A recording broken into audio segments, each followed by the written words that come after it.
Hey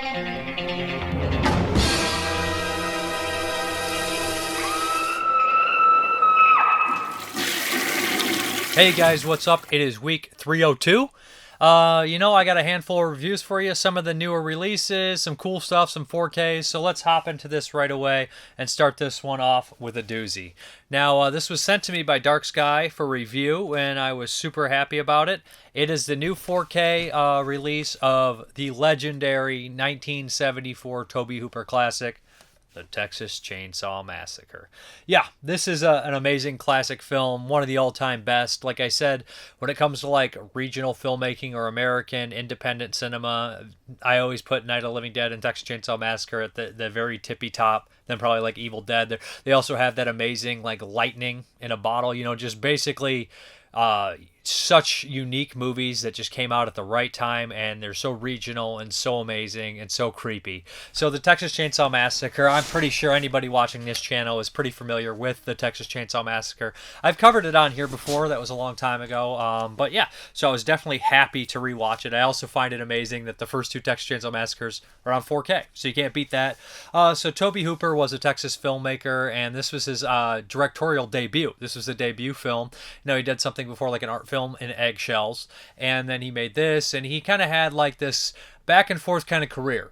Somebody like Wes Craven, who had like a hit and then like a miss. But Tobe Hooper's was even more like tragic. All these like classic filmmakers, like George Romero or John Carpenter, Tobe Hooper, Wes Craven, or Fulci, like they seem to have like their ups and downs, and a lot of times they just kind of don't really get the respect that they deserve. So anybody doesn't know, Tobe Hooper's filmography, he also directed, of course, Texas Chainsaw 2, Eaten Alive, not to be confused with the 1980 Umberto Lenzi movie. This one was from 76, starring Neville Brand, among others. He also directed Funhouse in 1981, if I'm not mistaken, which was mistakenly put on the Video Nasty list. Anybody knows that long story. Life Force, the crazy kind of Quatermass style sci-fi epic horror film, space vampires. And basically, he also did stuff like Poltergeist, the legendary Poltergeist, produced by Spielberg, and always bring up the idea of, did he really direct it or not? But that's ridiculous. And then we also have Texas Chainsaw 2, some other ones, The Mangler, Night Terrors. And I know I'm probably missing one of the heavy hitters here, Invaders from Mars, a remake. So Hooper did a lot of weird, kind of crazy films throughout his career. Like I said, I don't love everything he did, but one thing is for sure, he directed one of the greatest horror films ever made, and a handful of other really good ones. So, okay, the Texas Chainsaw Massacre follows a story of, 5 teenagers kind of on a road trip to check out, they heard some news footage about basically a graveyard had been like ransacked and a bunch of bodies stolen, so they want to go check on their grandfather. They go up there. They decided to stop at the old house that the grandfather owns, and take a swim. Basically, the main characters are Sally and her invalid brother Franklin, who's in a wheelchair, and then we have Jerry, Kurt, and I can't think of the last girl's name. I know that's pretty bad, but okay. So, anyways, they run into some weird family of crazy people that torture and murder them in a lot of different ways. So yeah, this is based or inspired, I should say, by Ed Gein from Wisconsin, who was a murderer who had a mommy complex. Psycho was also based off the same source material, as well as Silence of the Lambs, Deranged, 3 on a Meat Hook.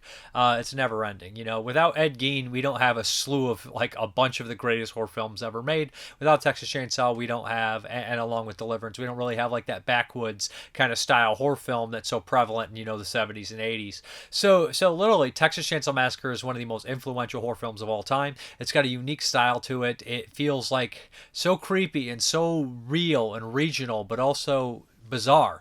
Now, Tobe Hooper always claimed that this movie was supposed to be a comedy. Now, a lot of people do not see the comedy in here. He also was shooting for a PG rating, and that's bonkers when you watch the movie. Now, the movie is not riddled with gore, which many people think it is, and blood, but it has a tone. It has an atmosphere that is ungodly unsettling.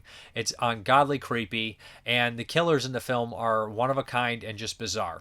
So, basically, it has like a lot of elements to it where like I feel like it's just matter of fact in a lot of ways, and the way people die is very matter of fact, and the order they die just doesn't seem like it's fair, which is a lot of times how people get killed. So I will probably be spoiling this because everybody's seen the Texas Chainsaw Massacre.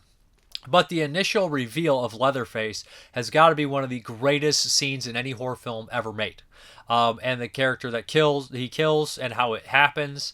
Also, I would mention that the set design really goes a long way. Tobe Hooper did a great job directing this film, especially his first feature film. But I would really say that a couple of the unsung heroes, I'm sure they're sung, they're not sung, I shouldn't say unsung, but a couple of the heroes in the movie are Daniel Pearl in the cinematography. I think it's really unique, especially the shot, of course, where we go under the swinging bench and we follow the character through to the house, and the house fills up the frame. That's an amazing shot. And also Robert Burns, who went on to play Henry Lee Lucas in Confessions of a Serial Killer from 1985.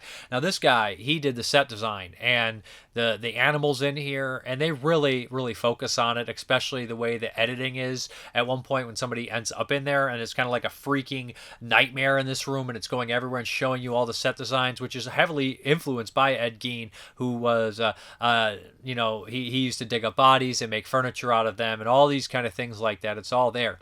So, when people think Texas Chainsaw Massacre, they really think Leatherface, but there's also the family. The Saw is family, of course, and you have in this one the hitchhiker, played by Edwin Neal, and Edwin Neal is absolutely insane. He's got this really high-paced energy, and the hitchhiker scene in here where they encounter them has got to be one of the greatest, creepiest moments of all time. Heavily just intense. And also, we have the cook, Jim Sydow, who is also his own kind of crazy. So, this is pretty much, and of course, Grandpa. They all kind of make up the entire family into the most bizarre, crazy dinner scene of all time. The opening of the film is really something that sets the mood, too. Now, I was watching some of the special features, and somebody mentions, the news, what they're saying seems so, so apocalyptic, because it's all negative news, and they're showing these bodies kind of put up in this strange, kind of style, and everything like that. It's just a really bizarre film. And it's one of a kind, and I absolutely adore it. As far as the 4K is concerned, this movie's always had a reputation for being really gritty, really dirty, kind of captures that semi-documentary kind of feel deal. I would say Night of the Living Dead does too, but when you release those both on 4K, or remaster them, they look amazing too. They are very competent films for what they are, and they look amazing. So I thought that this was, the colors kind of popped when they're supposed to. You feel kind of the heat, because a lot of this movie, is in Texas, and the desert heat and everything like that. It really kind of pops. That stuff really works. The sound design is great as well. I think it has Atmos. I remember having Atmos and being so happy. Yeah, Atmos on here, so that's wonderful. You can't go wrong when you're sitting there watching a Texas Chainsaw Massacre in the dark, and all of a sudden you hear the chainsaw revving behind you. That's enough to make you jump. And early, VHS renditions of this film were always so dark. I made a joke. We were on the Exploding Heads, for their 200 episode, and I made a joke that said I had to find out what happened to Franklin in the sequel to Texas Chainsaw Massacre because the VHS was so dark, and that's kind of there. Also, let me point out on Franklin, I know a lot of people hate Franklin, they say he's annoying, but a lot of people sometimes when they watch films, they like to think of themselves as the best character, or the character they like the most in the movies, but 90% of the time, everybody's a Franklin in this situation. They're going to be complaining, it's going to be hot, you're in a wheelchair, you can't go swimming, you're with everybody, they're treating you poorly, and it really works. Franklin's very kind of he's bizarre and neurotic, and he's very interesting, funny character. And a lot of the interaction he has directly with the hitchhiker is some of the stuff that really pushes the movie forward and puts you in kind of the crazy moments of the movie. That they set that scene up really well, them just talking casually and everything like that. I enjoy all the characters in this movie. I always have, from the villains to the kids. I love the narration in the beginning by John Larroquette. Everything about it. There's nothing really wrong with it, and I love that Sally jumps out of the window twice, makes it all the funnier and crazier, and it's like a high-pitched fever, insanity. It's just amazing. So I would really highly recommend the Texas Chainsaw Massacre if you haven't seen it. I would recommend the 4K. It looks spectacular, and I would have to mention all the features on here because it's ridiculous. And there's some of the features I never had got a chance to watch, so there is new stuff on here as well. We have 4 commentaries on the actual feature film itself on 4K. One with Tobe Hooper, Gunnar Hansen, Daniel Pearl. Then we have one with actors Marilyn Burns, Alan Danziger, and Paul Partain, and production designer Robert Burns. Then we have one with writer, producer, director Tobe Hooper. And then we have one with cinematographer Daniel Pearl, editor J. Larry Carroll, and sound recordist Ted Nicolodi. I always say his name wrong. He directed the Subspecies movies. He worked on a slew of great movies. And then the bonus disc, is the Blu-ray disc. This has all the features on here. So we have a new feature-length documentary, The Legacy of the Texas Chainsaw Massacre. And this is a lot of talking heads and people that were inspired by the Texas Chainsaw Massacre. Not so much anybody that was directly involved with the film. So you'll see Fede Alvarez, you'll see Marcus Nispol, you'll see a lot of like hardcore like historians and fans and all that kind of stuff talking about the movie, and that was pretty cool as well. Then we have the Cine Family presents William Friedkin and Hooper, a conversation about the Texas Chainsaw Massacre between William Friedkin and Tobe Hooper. This is amazing because William Friedkin obviously directed another horror classic in The Exorcist, and he directed Cruisin', which is a great film, and a bunch of other films, of course. And Tobe Hooper sitting up there, and Tobe Hooper in a lot of the commentaries and interviews, he's kind of a quiet guy, you know, he's a reserved guy, and everybody says so many amazing things about him, that he's really the friendliest guy on earth. So like William Friedkin is a very talkative guy, very, very sharp, very funny. And seeing them on stage together was great because they're old friends. And Friedkin is getting a lot out of him and playing with the crowd. He just knows how to work a crowd. The guy's hilarious. He's very intelligent. He's asking good questions. And he gets a lot out of Tobe Hooper because, you know, Hooper probably wants to talk to Friedkin because they're buds. And that whole conversation is funny. It's informative. It's good stuff. And then we have the Texas Chainsaw Massacre, The Shocking Truth. Then we have Flesh Wound, 7 Stories of the Saw. This is older. People like Edwin Neal talking about it and everything like that. A tour of the Texas Chainsaw Massacre house with Gunnar Hansen. That's originally filmed in 93, I think, the first parts. Off the Hook with Terry McMinn. The Business of Chainsaw, interview with production manager Ron Bosman. Deleted scenes and outtakes. That's kind of cool to see some of that in there for sure. Grandpa's Tales, interview with actor John Dugan. Cutting Chainsaw, interview with editor J. Larry Carroll. Deleted scenes and outtakes. Blooper reel, outtakes from The Shocking Truth. Horror's Hallowed Grounds. Dr. W.E. Barnes presents Making Grandpa, still gallery, trailers, TV spots, radio spots. Not only is this one of the greatest horror films ever made, it is also one of these movies that has a million great stories. All of them are kind of told in this. Anyways, if you're not, you know, a fan of this, I don't know what to tell you. I still would recommend picking it up just for the features alone and just that it's just such an amazing piece of horror history. I personally love it. I think it's one of the greatest horror films ever made. I think it's in the running for top 2, 3, but as far as favorites, it is my top 20 favorite horror films of all time. I know that's really low, probably, you know, but I still think it's one of the greatest films ever made. I love it. Good stuff. Highly memorable. Obviously spawned a franchise. I do like part 2. 3's okay. 4, not a fan. The remake is okay. The beginning I like a little bit better than that. Remake, the prequel to that. And then what do we have after that? 3D, never finished it. Leatherface, didn't care for it. And then the newest one is fun crap. So there we go. The Texas Chainsaw Massacre in 1974 in Steelbook, 2 different covers. And then there's, I think, a regular edition coming shortly too. From Dark Sky Pictures. Great stuff. Okay, next up is another classic on 4K, and this is from Synapse Films, one of the great premiere companies when it comes to, you know, transfers and restoration. And this is Dario Argento's 1985 classic Phenomenon, starring Jennifer Connelly, Donald Pleasance, Dario Nicolodi, a bunch of people. Yeah, I think that's how you say her name. I always mispronounce her name too, unfortunately. But yeah, so this is one of my all-time favorite Argento films. If nobody's ever seen this, of course, it is an insane, crazy movie. All 3 cuts are on here. So we have the the international cut. I don't remember what the ones we have. The Italian version, international cut, and the Creepers version. Now the Creepers version is the one that was released in the United States. It's the shortest, like 85 minutes or something like that. It's cut to ribbons, but if you've seen the movie before, you can pop in the Creepers and kind of love it and understand it. You get it. But if you haven't, I would recommend the international, the Italian version. The Italian version runs nearly 150 or something like that, and the international. Oh, I think it's 2 hours. The Italian is 2 hours, and the international is like almost 2 hours. That's how we go here. So basically, this is like I had this edition in like the deluxe edition, and this is the kind of reissue, the standard edition. Still looks spectacular. So, yeah, I had not had a chance to watch the 4K yet, so popping this in. If nobody's ever seen this movie, it is a gorgeous, crazy-looking movie. So the plot is essentially Jennifer Connelly is kind of in a school abroad. Her dad is a famous actor. She's been kind of put at this school where she doesn't really want to be there, and it's a Swiss school, and there's been a lot of murders happening to local disappearances of girls, and they really don't find anything. They're kind of baffled. The police are baffled, and Jennifer Connelly is very unique in that, and in fact, she has kind of a psychic bond with insects, which is completely bonkers. Donald Pleasance is a bug doctor, and he has lived here ever since, you know, he got in a car accident. He's wheelchair bound. He also has a helper chimpanzee, and he is invested in this case to solve these murders and disappearances because one of his friends, Greta, had disappeared, and he believes she was murdered by the killer.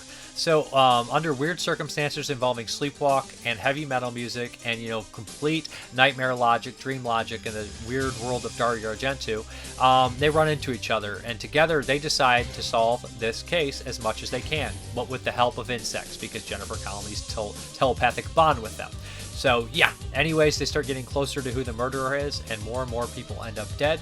It has the ending that is reminiscent of Friday the 13th, but on crystal meth. It is one of the most bonkers, weird, crazy films. The soundtrack is amazing. We have Claudio Simonetti, Simon Boswell, but we also have like needle drops from all these like heavy metal bands. And this kind of starts like the beginning of, you know, Dario using like these heavy metal bands that he produced and stuff like Opera, but also he produced Demons in '85, same year. And we have that kind of like heavy metal stuff in that movie too. So like this is definitely like a movie that is super familiar to Demons, right? Like I said, the thing I love about it is Donald Pleasance kind of explains the wind in this movie. And this is like the best use of wind in a horror movie I've ever seen. Even more so than The Wind by Nico Mrparka or anything like that, or even The Wind is Afraid, which is a really cool 60s horror film. But I feel like the wind used in this one is just top notch. It's haunting and it's creepy, and I love that at one point Donald Pleasance explains that the way the wind goes and how it comes about in these big mountains and the beautiful landscapes and geography and everything like that, it causes madness. And you kind of just like sets it up just to be in this weird world, kind of like in Inferno by Dario, where they said anyone near this school basically kind of has a sense of madness and weirdness because the witches are kind of like possessing them. So it's like, it just gives like this kind of like, you know, I don't even want to say esoteric reason why there could be madness in this area. But the murders are graphic, they're violent, they're gory, they're as much as you would expect from Dario Argento, they're elaborate. The music is perfect, there's point of view. It's really one of my favorite Dario movies, if not my second after Suspiria. I feel like this is just one of these ones that's too weird and too bonkers and too out of control to not love. And, you know, the first time you see it, you can be like, what in the hell was that? But by the third or fourth time, you're just so sucked into the bizarreness of the film. And like I said, I just love Donald Pleasance being in a Dario movie. I like to do this with my favorite actors. I like to see how many like horror maestros or how many big horror actors or directors they worked with, you know, people, cult people. And I always think Pleasance obviously had Carpenter, he had Dario, and he had a few other ones too. And you start thinking he worked with Roman Polanski. So it's like you have all these different like actors and stuff like that, like trying to figure out what they did. I mean, it's very much in the vein of Suspiria too, with the school and all these kind of things. It's very Dario. Jennifer Connelly's really good in here as well. And I remember the original VHS cover was brilliant with the creepers case with the flies coming around in the half-eaten face. This is really gory too. It has some of the nastier stuff in here. Maggot pit. Jeez, boy oh boy, the Italians and their maggots, they love them. Between Argento and Fulci, just too many maggots everywhere. The features are ridiculous on here. Like I said, you have 3 cuts in 4K, all of them in 4K. Besides that, you have a commentary with Troy Howarth, which I love. And Troy Howarth talks a lot about this movie. He makes some jokes about the movie, but he clearly loves it at the same time. And he's very informative about everything that happened on the movie. And he goes, my favorite part about it was the commentary. He goes down Donald Pleasance's career and mentions all these kind of unique, cool roles that Donald Pleasance was in. And if you've seen a lot of Donald Pleasance movies, it's nice to remember all of them. And maybe he'll shout out a couple you haven't seen or maybe ones you've forgotten about. But it's a really nice touch to the commentary. And I feel like Troy, although he's a Dario expert and wrote a book on the man, I feel like he probably was the most excited to talk about Donald Pleasance in this commentary, and it shows. Troy's a great guy, by the way. And we have tons of other things. We have feature length. We have Flies and Maggots feature length 2017 documentary produced for Arrow Films, including interviews with the co-writer producer Dario Argento, actors Flora Argento, that's Dario's daughter, not Aja, Davine Murata, Daria Nicolodi, R.I.P., and Forenza Tezzari, co-writer Franco Farini, cinematography Romano Albini, production manager Angelo Lacana, special optics effects artist Luigi Cazzi, also a director, special makeup artist effects artist Sergio Stivoletti, makeup artist Pier Antonio Massettis, underwater camera operator Jean Lorenzo Battiligila, and composers Claudio Simonetti and Simon Boswell. Then we also have original Italian and international theatrical trailers. Jennifer music video directed by Argento, and then on the second disc we have all this as well. We have Basically, looking at the audio contracts, but we have audio commentary on the international version by Argento scholar and author Derek Butilho, and film historian, journalist, and radio television commentary David Duvall, who's excellent too.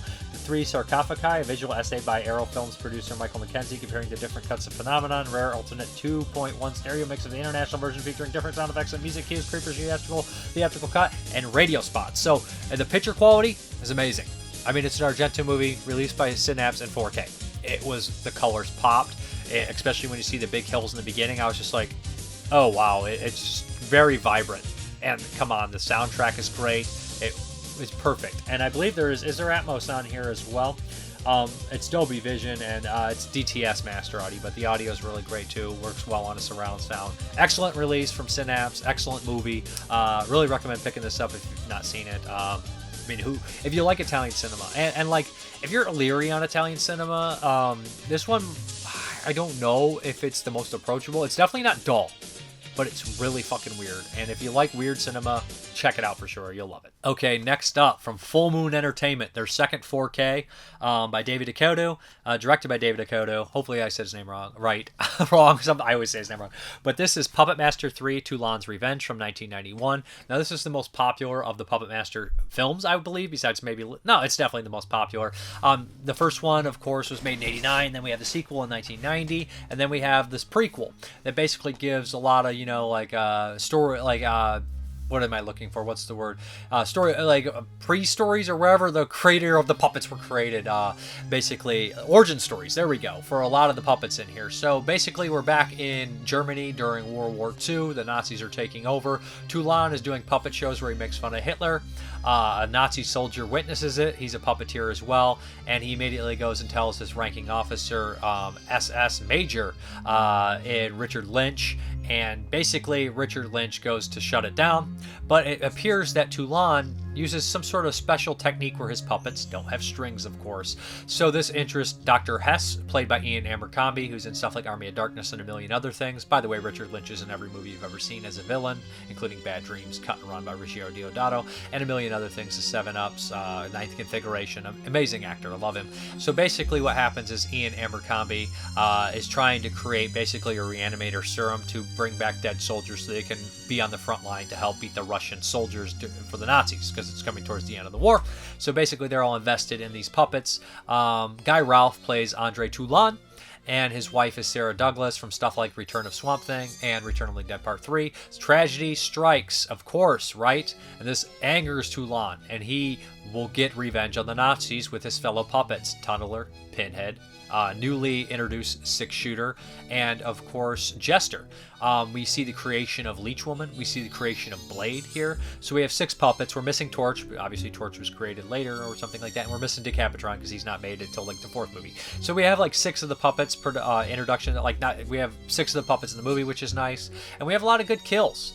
This is probably one of the bigger, the Full Moon puppet movies, to be honest. Puppet Master movies. It feels bigger. This was when they were with Paramount. So like the movie is not as low budget as, some of the latter day Full Moon movies at all. And it's really well directed. And the script is by Courtney Joyner, who directed a couple movies himself, like Lurking Fear and one of the Transfers films. Would it be 3, I believe? But he's also written a bunch of movies, and he contributes to all the Film Detective special features. He's a very, very knowledgeable guy. He knows everything about everything. And there's a commentary on here with the director David DeCoteau and Courtney Joyner, and they talk a lot about the cast and who they thought about casting and the production. It's really interesting stuff because these guys know a lot about movies. David DeCoteau directed a million movies himself, and they're both pretty much experts on it, but it's really entertaining to hear them talk a little bit about Lynch and how they got this movie produced and where it was filmed and all this stuff. It's very, intricate little details that you would only know from listening to this commentary. As far as the movie is concerned, this has always been my favorite Puppet Master. It was a childhood favorite. I watched it numerous times.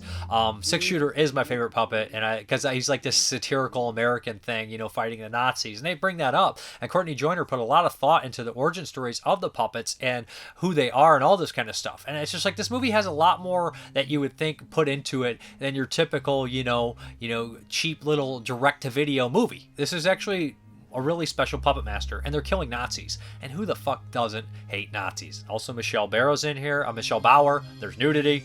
That's a plus, I guess, for a lot of people, of course. Yeah, it's got a nice cast. It's got good comeuppance in here for the bad guys, and it's gory for the most part. It's pretty gory, and the special effects deliver. It's just a really fun Puppet Master movie, and it looks great in 4K. Like, you know, these early full moon movies, or a lot of the full movies up till a certain point, were shot on film. They were shot on sets. They were shot well. You know, they were well made with a really professional cast and crew and everything like that, and it shows in this one. This is a really fun movie. Much higher production value than you would expect on a low budget film, but great stuff anyways. As far as the special features are concerned, like I said, we have the audio commentary with Courtney Joyner and David DeCoteau, and then we have behind the scenes of Puppet Master 3, Toulon's Revenge, and we have the original video zone. So anybody that has nostalgia for VHS will remember the video zones at the end of the full moon movies. Great stuff. Love this movie. Looks good on 4K. Sounds good on 4K. And how can you not love the soundtrack or the score by Richard Band? Everybody knows the Puppet Master score. How could you go wrong? And if you like this movie, it's worth an upgrade. I hope they do parts 1 and 2 as well. I'd love to have them on 4K, and maybe a couple of the subspecies movies if they're not too busy. Alright guys, next up is a doozy. We're going to take these one at a time. And this is the Violent Streets, the Umberto Lenzi and Tomas Milian collection.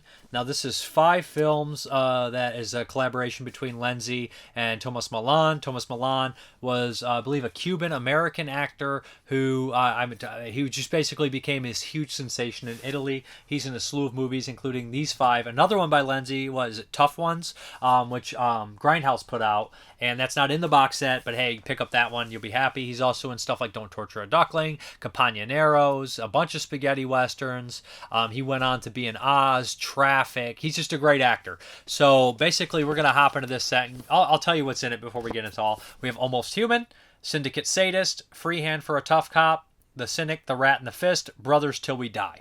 Now, all these, I believe, have been released on Blu-ray and different places. Syndicate Sadist, the final 4 were released overseas on Blu-ray, a lot of like 88 Films and other companies. But Almost Human had a Blu-ray from Code Red, and I think that's long out of print. So let's start with the first one, and the other ones were not region-friendly, so...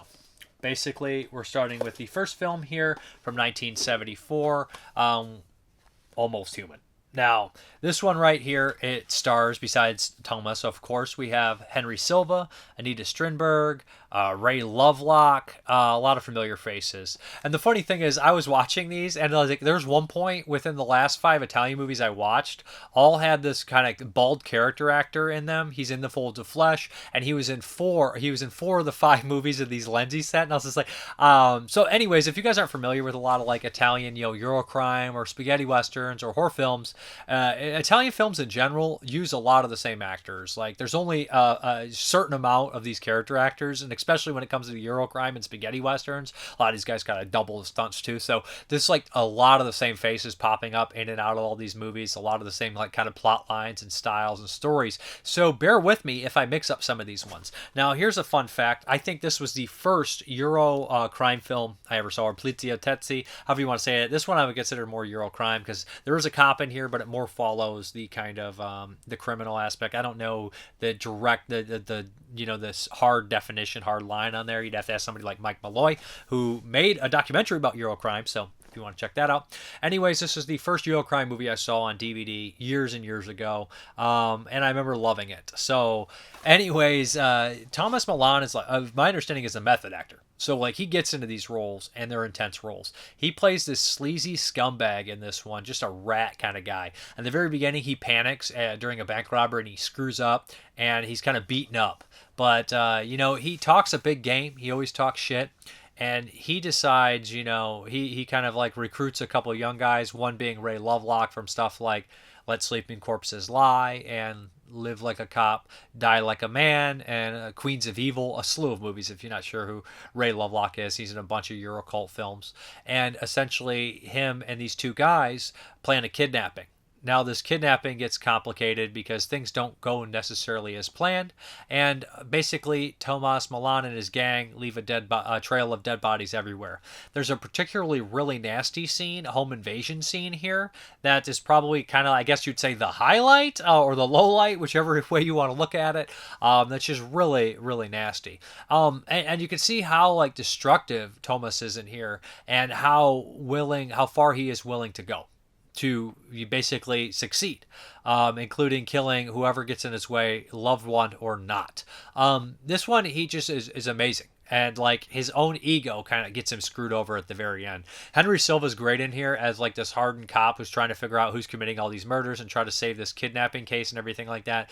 Henry Silva's in a slew of these Eurocrime movies as well as well as The Manchurian Candidate and Dick Tracy and Ghost Dog, Way of the Samurai. He's in a million movies. And for you horror fans out there, of course, he's an alligator. So yeah. Anyways, it's got an amazing cast. The score is by Ennio Morricone. You can't go wrong with that. I feel like all the scores in all these movies are really good. I mean, Ennio Morricone is going to shine a little bit brighter than a lot of the other scores, of course. I'm sure I can't remember if he did any of the other scores off the top of my head. But yeah, anyways, I love this movie. It's brutal. It's got a great ending. So obviously some visual, basically metaphor at the very end here where the character ends up, for sure. As far as the special features are concerned, we have an audio commentary of screenwriter Ernesto Gastaldi, who wrote a million Italian movies. We have audio commentary with Mondo Digital's Nathaniel Thompson and Troy Howarth, author of Make Them Die Slowly, The Kinetic Cinema of Umberto Lenzi, which is great. Love that commentary. These guys both talk a lot about, Thomas and everything like that, and I definitely listened to that one and loved it. Violent Milan, interview with director Umberto Lenzi. Milan Unleashed, interview with actor Tomas Milan. A History of Violence, interview with Ernesto Gastaldi. Italian-American Gangster, interview with actor Henry Silva. Basically, Henry Silva talks, I've done like 20 of these pictures, and I dig this genre. I like that he says, I like any picture as long as the script is good. It looks good and sounds good. It's a really violent, mean-spirited movie with a great performance by Thomas. I think out of all the performances I've seen him in, I've seen him play heroic and kind of shady and like crazy, but none quite as sleazy as this, to be honest. I think he's absolutely, up there with like Helmut Berger from the Beast with a Gun, or even like a David Hess from some of these Eurocrime movies like Hitchhiker or something. He's just a sleazeball. He's such a sleazy bastard, but he's great in it. And that is Almost Human from 1974. Okay, the next one up is The Syndicate Sadist, and this one, Thomas Milan kind of plays a heroic, I guess, semi-heroic character. I would say he's heroic. This is probably the one he's the most clean-cut good guy in. And, he plays Rambo. And this is, basically, they say on the back here, I knew it was before the movie Rambo, before First Blood, but basically they took it from the novel. So, essentially from 72, because this is made before the first film Rambo. And Thomas is this kind of, I guess he's like this overall badass biker kind of guy. And he's got like a buddy who he calls his brother. And he kind of looks out for him and takes care of him and loves, like, he's like an uncle to the kid and a big family friend. So essentially there's been a kidnapping, which is similar to the other film. There's a big kidnapping in it, and there's a bunch of kidnapping in all these movies. That's a very big kind of deal in a lot of these Italian crime films. So essentially there's a kidnapping that took place, and his buddy wants to get involved in like protecting industrial places for pay. Him and his buddy like to like fight karate and shoot. They're both just like really tough guys. So essentially what happens is his buddy gets involved with this and he gets murdered. And pretty much Thomas Milan or Rambo knows who did it. So he starts to kind of shake down the bad guys, and he kills one of them to get some information. And he kind of does, what would you call it, a fistful of dollars or Red Sun kind of deal. I think it's Red Sun. Fistful, it's a book, and then fistful of dollars kind of deal, where he starts to kind of pit these two kind of gangs against each other. One of the gangs is led by Joseph Cotten, who's kind of doing his stint in Italian cinema. He's in Baron Blood, if you guys don't know, and a million like classy movies, like big movies, before he went into his like Euro phase. But he's really good in this. He's a blind man, and he's kind of like the crime boss leader of one family, but his son is kind of taking over, and he's kind of edgy and crazy. And the other gang is led actually by that bald character actor I was talking about, who's in the last movie. He's also in The Folds of the Flesh. He's in a million movies, like I said. He's really good in this too.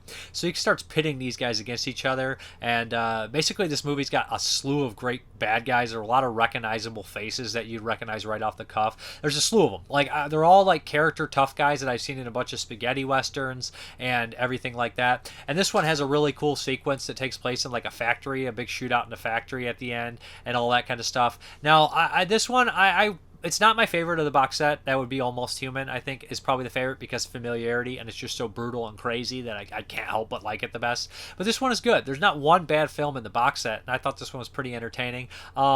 Tomas is wearing the most ridiculous afro wig that he does kind of wear in another movie as well.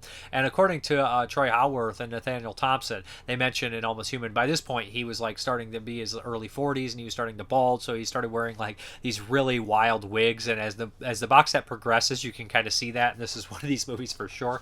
So basically, we have interviews. First Blood interview with director Umberto Lenzi. He's dead now, so that stuff's all invaluable. Family Affair interview with actress Ida Galdi. Kidnapped interview with actor Alessandro Coco. Interview with the Fascist. Interview with actor Bruno Di Lua. We also have a soundtrack CD, and I believe Almost Human has a soundtrack CD as well. Yeah, this one's really fun. Like I said, I don't want to say none of them are lighthearted, but this one's definitely more lighthearted than Almost Human. Good stuff. This was put out by 88 Films, but that is, I believe, region locked. So if you don't have that, this box set's super nice, like to condense and just have it all in one place. Besides tough ones as well. So yeah, this is great stuff. Okay, the next one up is Free Hand for a Tough Cop. Now, they say this is the one that followed the Tough Ones. Now, the Tough Ones, like I said, was like the third of the Umberto Lenzi, Tomas Milian, and that one had Maurizio Merli in it, and Tomas Milian is a hunchback character. This one has an introduction of a character. Now, this is important why I'm telling you guys all this stuff. It has an what's this character's name in here? I can't say it. It's Manzia. And then this character comes back later in the series, and he's in another movie not directed by Umberto Lenzi, which makes kind of like a trilogy of this character. But it's weird. There's a shared universe. The Lenzi-verse, which is crazy. But okay, this one has Claudio Casanelli from a lot of Sergio Martino movies and Suspicious Death of a Minor, a Martino movie, Hands of Steel. And basically, this guy is a cop, and he gets Tomas out of prison to help him figure out a kidnapping case. Now, this is kind of fun because, Tomas is kind of like Tomas. I believe it's Tomas. I always say Tomas. Tomas is kind of like this, like, sleazy, like, goofy kind of guy, but he's, like, comical relief. He's kind of like just a little off, and he ends up like enlisting these criminals to help him and the police officer so they can help like rescue this kidnapper. But there's always this turmoil between the cop and the criminals and all this kind of stuff.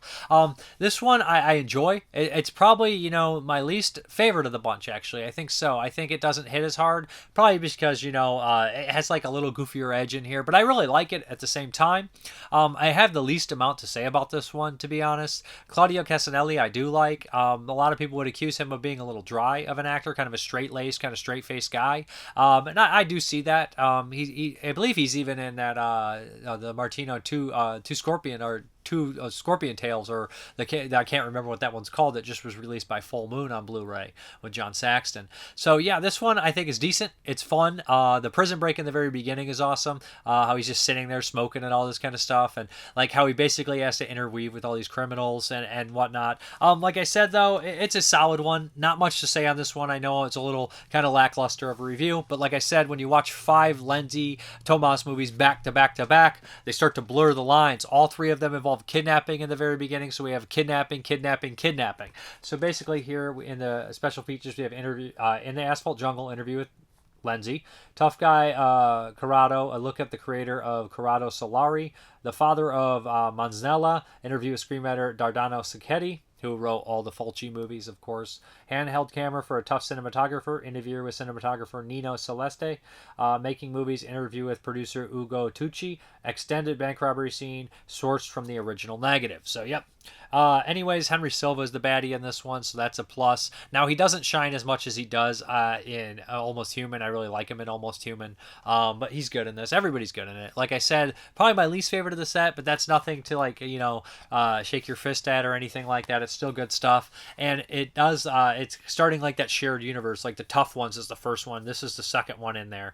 Now, you'll see characters from the Tough Ones, Maurizio Merli and other characters pop up in future Lenzi movies in this set, so that's important to know. Okay, this next one here is the Cynic, the Rat, and the Fist. And this one brings back Maurizio Merli's character, Inspector Tanzi from the Tough Ones. And, I like Maurizio Merli. I've seen him in a handful of, like, Euro crime films. He's like, I don't want to say this in a rude way, because he's bigger and tougher looking, but he is kind of like the poor man's Franco Nero, I guess you'd say.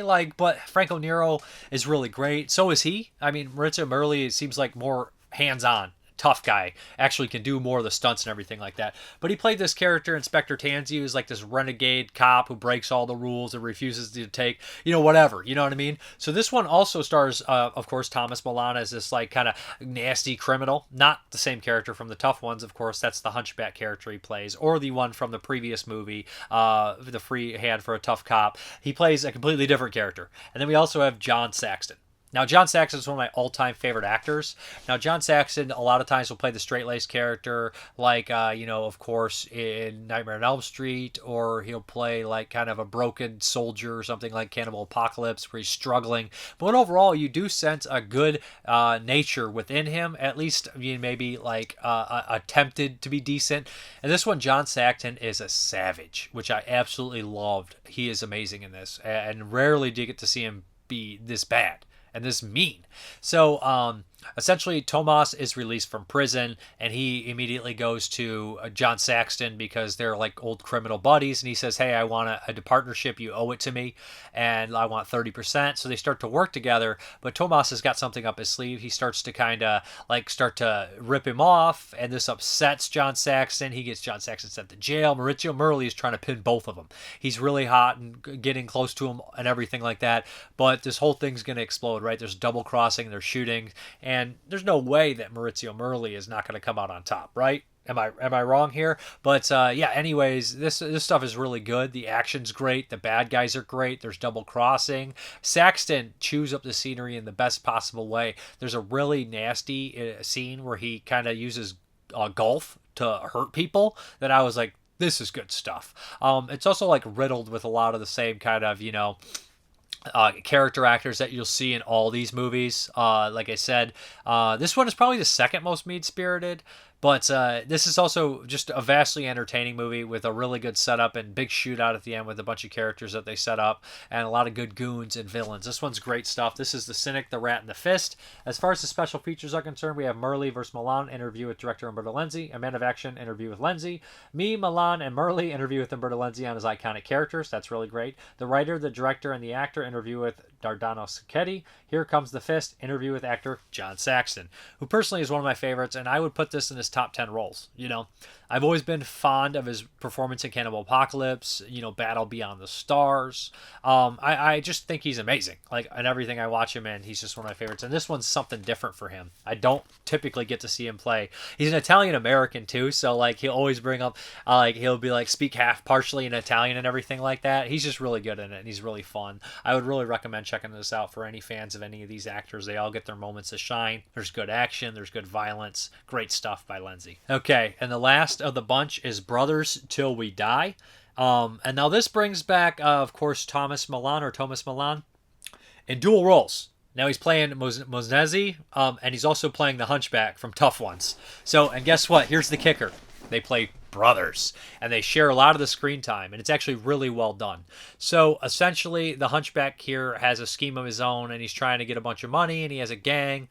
His gang double crosses him. Who is the leader of his gang? Oh, of course, it's the bald guy from all these movies I've talked about previous. And also what is it, Bo something, the guy's in a bunch of, he's in the Dollars trilogy. He's in a couple of those movies. You'll recognize him right away. And some guy named, they call Cold Cuts, basically. So they just decide to do this whole big rob like a Brinks truck, and the guys double cross him, and they leave him for dead. But that doesn't sit well with him, the Hunchback, and he's going to get his revenge. So he starts picking them off. This definitely catches the attention of an inspector, and he starts to look into it. He starts to grill, Mazneza. I don't know why I can't say that name, but he starts to grill his kind of half-wit brother. And there's always a back and forth between the Hunchback and his brother. He's always being rude to him, and he's from the other movie, the Free Hand for a Tough Cop movie. So, and he's also in another film as well. So basically, they start to was it Stelvado? I can't think of the guy's name. He did a bunch of Eurocrime films and race car movies and everything like that. But so essentially what happens is, there's this relationship between the Thomases, and he gets to play these completely different roles. And a lot of times they share screen together, and you get he's always mistreating him, and it plays for the best payoff in any of the movies. Literally, like, I was genuinely touched by the end of this film. Like, I actually was like, wow, I didn't think there would be like a legitimate like payoff and pathos to all these characters coming together and everything like that. And it really worked. And I mean, all of them are in like 2 films at least, right? We have like all of them appear in 2 films and they share some screen, all that kind of stuff, you know? But yeah, I just was really impressed. And I was really kind of like, I thought it was really cool that, you know, Lenzi brought all these characters back to pop up in different movies and have this shared universe. Like I said, this one is good. The only weak point I would say is that when you have like all these dual roles from the lead actor here and you have like, you know, good side baddies and all this kind of stuff, the inspector, when you're used to Maurizio Merli or Henry Silva, the inspector could have been a little bit bigger of an actor. But this one ended up being my second favorite of the bunch. Maybe it's tied with the Cynic, the rat. That one, it's tied with that, and this is tied for second place. Yeah, for sure. Like, so, like, I just thought the ending was such an amazing payoff and really had like tugged at your heartstrings, and I didn't expect that. I really didn't expect that. There's a lot of good funny one-liners in all these movies. The one-liners are magnificent. Like, the dialogue is great. It's clever. It's just good stuff. And I believe this is the one where he decides to rob like this classy rich place and everything, and that's just a great scene where he's kind of insulting everyone and he gets up on stage because they're making fun of him for being a hunchback, and he just kind of takes them to task. And it reminds me of something like a less like mean-spirited, violent House on the Edge of the Park, you know, because he's like sticking it to the rich people, even though in House on the Edge of the Park he's a really bad guy. In this one, he's less bad. Less bad than David Hess or Alex on House on the Edge of the Park. But as far as the special features are concerned, we have Tomas and Tomas, interview with director Umberto Lenzi. He Called Me the Tamer, interview with editor Eugenio Alabizzo. Music and Bullets, interview with composer Franco Michelizzi. Heart of Rome, interview with composer Antonio Venditti. So, yeah, this one is a lot of fun. The wigs and the outfits get more and more ridiculous as the movies go on. But the pathos, actually, they get better.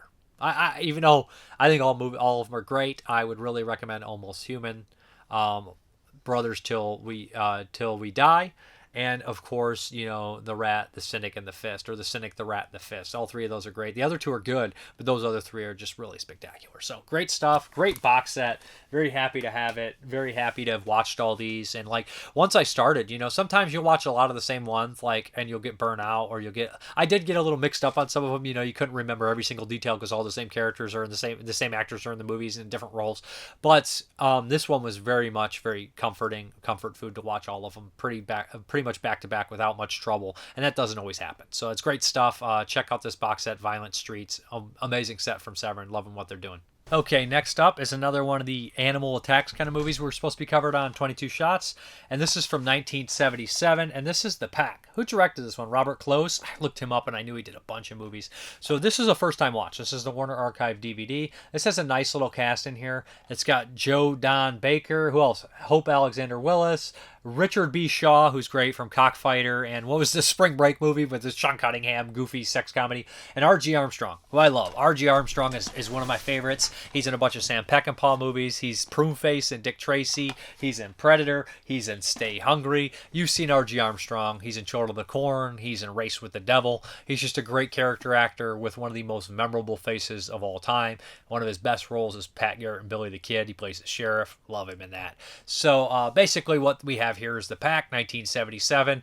Very similar kind of plot to a lot of these animal attacks movies. Isolated kind of location or island. One kind of animal goes crazy. Hey, it happens in They Nest. It happens in The Nest. It happens in everyone you can think of, right? Basically, you're in an isolated place. You can't get back to civilization. No one knows you're there. A boat's not coming for a few days, and something goes wrong. Something goes majorly wrong. So basically what happens here is this island, and there's a handful of locals, of course, and basically people have dogs for the summer, and then they just leave them there. And these dogs kind of form this pack, and they run around and they start attacking people, first cattle, and then before long they're attacking and make this big siege movie and everything. Joe Don Baker is a marine biologist. He's on the island. He's like he also might be a game warden, something like that. He's a marine biologist. He was supposed to be on the island just for the season, but it looks like he's going to stay. He has his kid with him and his girlfriend and their kid, so he obviously kind of had his whole family start. He's building a house. R.G. Armstrong and Richard B. Schull are both kind of locals, and it's nice to see Scallon from One Flew Over the Cuckoo's Nest in here in kind of a smaller role. That was nice to see. And of course, there's a group of tourists there too. We have like a kind of like, it seems like a couple bank guys, business guys, and one of the business guy's sons, who's kind of like a nerdy, kind of keep to himself, intelligent guy, along with this guy, the banker's wife. And he had seemed to bring like a prostitute with him to try to get his son laid, which is this really weird angle to the story and everything like that. Joe Don Baker is really charming and really good in this movie. I mean, he's always solid. He's always a really good actor, kind of a good, like, I don't even, a B-movie lead, if you will. I mean, he's from Walking Tall and a slew of other movies, but he rarely plays the lead. I mean, he's in Mitchell, and he's in, Junior Bonner, and he's in a lot of movies. And he does play the lead here and there. But what's that one, Final Justice he's in? That's pretty silly with Vettini in there, and that's a crazy movie. But filmed on the Greek islands, I think, or what's the big Greek Maltese? I think it is. But anyways, what happens is the dogs attack and they have to survive. Now, the good thing about this movie is all the side characters are really good. Richard B. Schull is very funny, very likable. R.J. Armstrong is as well. He's this like cantankerous old man, and so he's got something negative to say. And like the tourists are all good, like well-established characters. The one thing that's really impressive about this movie is how dangerous and how crazy and how scary the fucking dogs are. Like, they would never do something like this anymore for good reason. Same thing with like something like Day of the Animals or Wild Beast. It's just because like you don't want these animals this close to people, biting things, jumping through windows, just because they're clearly going to get hurt or someone's going to get hurt, and it feels very dangerous. There's a lot of suspense done too. Like at one point, a couple characters go out in the woods and they don't really know about the pack of wild dogs. Well, they do, not to a certain extent though, and they start getting chased by them and they get separated. And there's this one character that ends up on a mountain cliff, and I will not spoil it, but man, I pretty much did. But it's terrifying. And another character kind of like the body count is not super high, but it's done well enough, and it's just really scary. And the dogs are really freaking intense, and the way it ends is great too. This is a really good animal attacks movie. It kind of launched up, and it's probably in my top 10. You know, I mean, my favorite, like besides Jaws, is like you can't beat it. But I love Alligator, I love Orca, I love Piranha, I love Day of the Animals. Grizzly's pretty cool. I really enjoyed this. I did not expect to think this movie was this good, but it's riddled with great character actors. It's just well done, good, location, scary ass dogs, good action, just good stuff. Really recommended. Out of all the animal attacks movies, I would really give a thumbs up to The Pack from 1977. Great stuff. And to kind of end these animal attacks movies, I have from 93? This is Man Bites Dog. And I saw this movie when it was originally released. I watched it like 5 or 6 times, okay?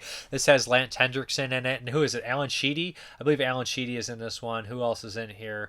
That's pretty much it. And Robert Costello, you know him. I believe that's the cop. He's this bald character actor. He's in Total Recall. These guys are Recall. Arnold ends up killing him. He's got a pile driver. It's a really funny scene. He's in here. He's in a million movies. He's not John Pilato. He's not Danny DeVito. He's the other guy that's kind of like that. So, those guys they don't try out for the roles. He gets them. So basically what we have here is Lance Hendrickson works in this lab where he's doing these experiments on a dog to make, I don't even know if it's a secret weapon or some bullshit like that. It's very typical 90s.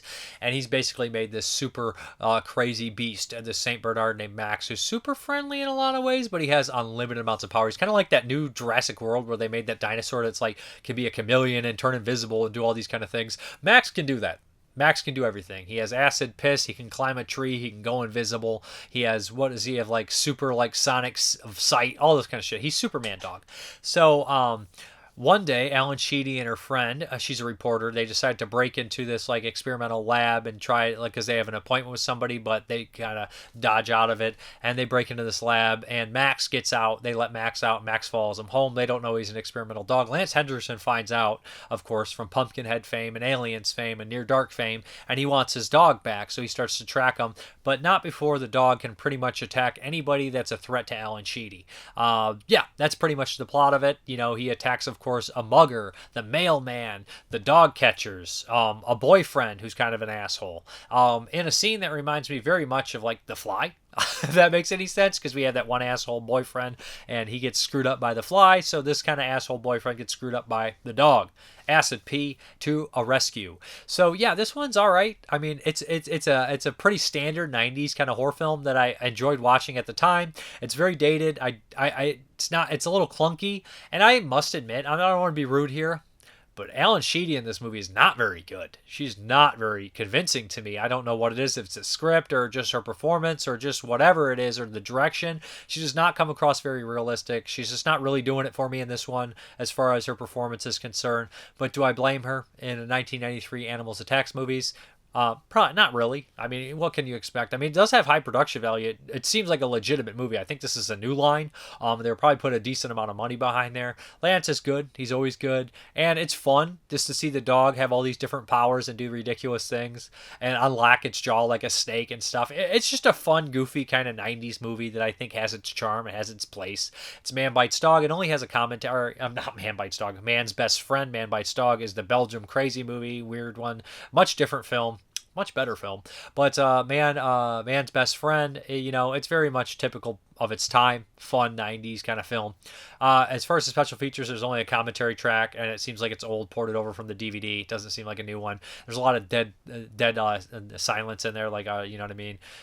Just not, like, he'll say something and then there'll be a 5-minute gap. It seems like an early commentary where people didn't know exactly what they were doing or anything like that. But hey, it looks good and sounds good. I can give it up for that on the Scream Factory release, but it's fairly bare bones, so don't spend too much money on it unless you're an absolute huge fan. Wait for a sale. I mean, I own it and I remember enjoying it, so I kind of was happy to pick it up again, but that's Man's Best Friend from 1993. Okay, and the last one up, I won't have too much to say about because it's not really my strong point, but I am wearing the proper shirt for it. So the Patreon pick was basically for Pride Month. Dan had me throw in the hat, Dan the cameraman, a gay film, a gay porno. And so basically what I picked was Wakefield Poole's Boys in the Sand. This is a short film, 73 minutes, has an introduction by the director. And I had seen one of his films before, Club Bijou, and that had like kind of a dark element to it. So basically, I'm no expert on this stuff, but Wakefield Poole, basically in the opening, he said him and his friends went and seen a porno, a gay porn, and it just seemed ugly and not sexy and just kind of gross and off-putting. And he was just like, man, he basically pulled a Manos. He's like, I can do better than this. I can do better than this. So he had the camera. So he basically had some of his friends, and I think it was like a weekend or a couple weeks, they decided to make their own porno film. And the movie opens up with a beach scene. A guy's on the beach by himself and he's stripped nude, and basically somebody comes out of the water and they have passionate lovemaking, blowjob, whatever, exactly what you'd expect in a porno. And it is filmed kind of sensual, filmed almost a little less, I wouldn't say graphic because it's very graphic, but a little less sleazy. I don't know how you say it. But then after that, the guy who initially was on the beach runs into the water and disappears as well. So basically it kind of leads to like 2 or 3 sex scenes. One guy swimming in a pool and then having a relationship outside the pool and everything like that. And then one guy kind of basically, fantasizing about things, looking at, basically an electrician, a phone kind of worker. And then at the very end of that, the phone worker kind of knocks on the door. There's a cameo by the director on the docks. The people are all like athletic. They're all, in good shape. They all are hung, if that's what you're interested in. It's hard to review a porno, okay? Do you go basically and say, are the sex scenes filmed well? Yes. Are they filmed in a completely more erotic and less sleazy way? Yes, unless you're looking for sleaze. Are the people, conventionally attractive? Yes, I think they are. For most people, they would be. They're all muscular and good shape and everything like that, unless you're not into that. That's pretty much what I can go with. It has a decent amount of sex. It's fairly fast-paced. Now, the director said it was slow, and I was like, I don't know what pornos everybody's watching, but I thought it was pretty fast-paced. Four sex scenes in 73 minutes, and they're fairly long a piece, probably 10, 15 minutes. So, I mean, most of it is sex. There's probably like 5-10 minutes of non-sex. Maybe I'm exaggerating. But it does have kind of an artistic quality about it. At one point, there's a character kind of like on the horizon, and they almost disappear in like a haze, and their shadow, they're like kind of silhouette and everything like that. So it sounds like it's something up your alley. I mean, it could be for the most part, and I had heard other things. things. You know, I know my friend Wes is a fan of this film. He mentioned it, or does he likes this one and like hot saucy pizza girls that Vinegar Syndrome put out. So there's also some features on here: director's commentary, director's introduction, video interview with author Linda Williams, 1977 interview with Wakefield Poole and Casey Donovan, revisiting Fire Island, Boys in the Sand deleted sequence, Boys in the Sand theatrical trailer, and I believe there's also some short films on here as well. So the early films of Wakefield Poole featuring Boys in the Sand. So there's a handful of other things as well, if I'm not mistaken. So if it sounds like it's up your alley, check it out. Again, not my strong point in knowledge or anything like that, or how to tackle that kind of thing, but I dove headfirst into it, right? Hey, so all right, let's get in these questions, comments, and concerns. Nick Moore. When I saw Arrow's March release schedule, I was unsure whether I wanted to double dip on The House That Screamed, but your review convinced me. I can't wait to rewatch this classic evil kid movie and the new features, of course. Sadly, these days, decent dark child movies are rare. Questions. What decade was the golden age for anthologies, according to you? Well, it's got to be the 70s, right? I mean, some of the Amicus were, I'm sure, 60s, but I would say 70s, because you got Volta Ford, Tales from the Crypt both in there. But you got Creepshow in 82, but you got to go to 70s, because I think Amicus had more. I mean, like, do you go with the best anthology, or do you go with the one that had multiple good ones? I'll go with the 70s. And a trilogy of terrors in there as well. Recently discovered that both Peter Cushing and Donald Pleasance were the first film version of George Orwell's 1984. Have you seen it? Unfortunately, I have not. Written by Nigel Neal of Quatermass fame. If they did a new version of 1984, who should be in it and who should direct it? Greetings, Big Brother might be watching you. To be honest, I'm not as familiar with 1984 as I should be. I know it's a very highly influential science fiction novel and movie, and a lot of people say that it predicted a lot of things, but I'm not too familiar with it, so I will not give you an answer. Ken Coakley, I haven't seen Millionaires Express since the 90s, but I remember James Tien was in it. He worked a lot with Bruce Lee. He was in Fist of Fury, and the Chinese connection was supposed to be in Game of Death. Tien died early on in Fist of Fury, but originally he was supposed to be the main star, while Bruce Lee was supposed to be a supporting character who would die early on. The director Lo Wei loved Lee's screen presence and demanded that he be the star. On the topic of Tai Chi Master, which is my favorite Jet Li film, I first rented at a Chinese video store in 1984. The owner, who's also a friend of mine, would run a tape that I wanted to rent in the VCR to make sure the movie was English subtitled. He recommended Tai Chi Master. I'm glad I rented it. The version I rented was in Mandarin with English subtitles. It was my favorite Hong Kong movie soundtrack. I had the Blu-ray, which had 3 languages, and the Cantonese English versions had different soundtracks, but the film was epic in structure and a sad story of brotherly love turned to betrayal. And a side note, another friend, also from Hong Kong, had Jet Li as a guest at his house when Lee was doing competitive martial arts at Boston Garden in 1984-88. The same friend is also Donnie Yen's uncle. That is very cool. Jesse Diaz. Confessions of a Police Captain was dark, but it did have a moment that made me chuckle. Franco Nero and Martin Balsam have a meet up and they get in an argument and they both walk away at the same time to their cars. When they get to the cars, they see that they confuse each other's cars. Then they walk past each other mumbling to themselves and get into their car and drive off. I don't know. It was a funny scene in the movie. Yeah, it's a good scene, but I mean, like, it's realistic frustration. Like, where like you yell, like, that's it, I'm gone. And then you're like, you have to walk by the person like, anyway, fuck off. Oh yeah, it's great stuff. Ontologically Steve, haha, last summer I bought the out-of-print Scream Factory release of House That Screamed for $55. Serves me right, I guess. But it was the capstone for my Spanish horror collection. I'll probably pick up the Arrow release and just see, compare the transfers / special features. Love your channel, Dave. Thank you. Ilk Vomit. Also, I love Fist of Legend. The fight choreographing was handled by the legendary Yunwoo Ping, slightly before he became obsessed with wire fu. And yeah, man, you definitely need to watch the Bruce Lee films. Not so much Enter the Dragon, but definitely The Big Boss, Fist of Fury, and Return of the Dragon. Fist of Fury, especially because that is pretty much the blueprint for every Kung Fu film going forward. Elk Vomit, again, this is his first comment. See, dude, I was recommending Sammo Hung films at you for like about 5 years. I knew you would enjoy his output. You still haven't seen his 2 Stone Cold classics, Prodigal, I can't say Prodigal right now. Prodigal Son and Warriors 2. There we go. Those 2 films right there are what made him a legend in Kung Fu cinema. Oh, and The Magnificent Butcher and Iron Fisted Monk need to be on the Mrparka radar as well. Thank you for the information. I don't have an update today. Something was supposed to come, but it didn't, so no update. No update at all. We're out of here. All right, guys, thank you very much for watching, and as always, have a good one.